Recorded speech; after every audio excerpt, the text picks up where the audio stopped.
शिवरुद्राभिषेक। ॐ नमो भवाय शर्वाय रुद्राय वरदाय च पशुनापतये नित्यम् उग्राय च कपदिने महादेवाय भीमाय त्र्यम्बकाय शिवाय च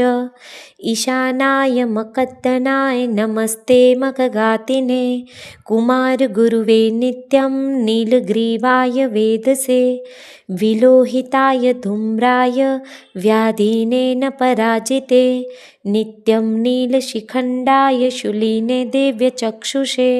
हन्त्रे गोप्त्रे त्रिनेताय व्याध्याय च सुरेतसे अचिन्त्यायाम्बिका भर्त्रे सर्वदेवस्तुताय च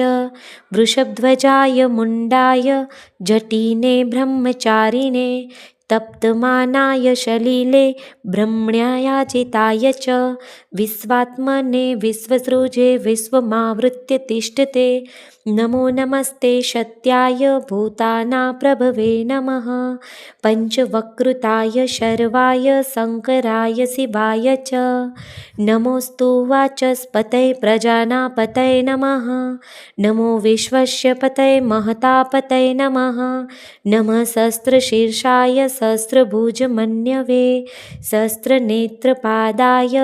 नमः सांख्याय कर्मणे नमो हिरण्यवर्णाय हिरण्यकवचाय च भक्तानुकपिने नित्यं सिद्ध्यतानो वरः प्रभो एवं स्तुत्वा महादेव वासुदेव सहार्जुनः